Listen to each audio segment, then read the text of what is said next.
जब हम लोग नारा सुनते हैं, बीजेपी के लोग जब ये बात कहते हैं कि 400 पार,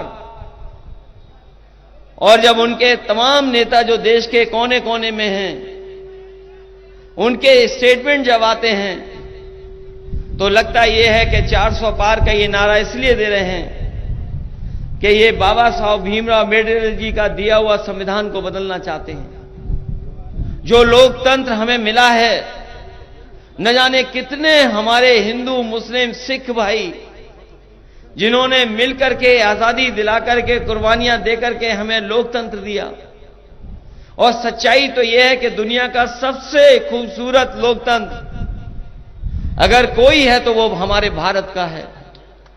इससे सुंदर अच्छा लोकतंत्र कहीं नहीं।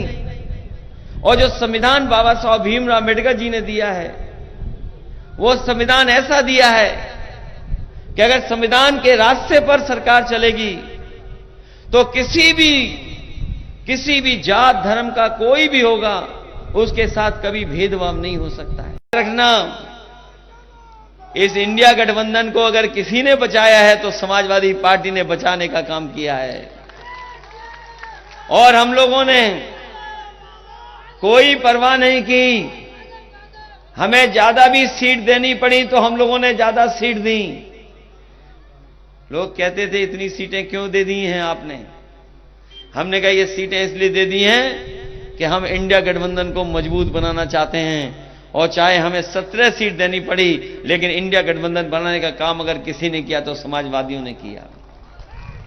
ये इंडिया गठबंधन भारतीय जनता पार्टी का सफाया करने जा रहा है।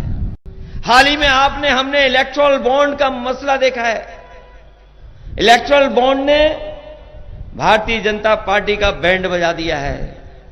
कोई कल्पना नहीं कर सकता था कि राजनीति में पॉलिटिकल पार्टी इतना चंदा वसूल कर सकते हैं।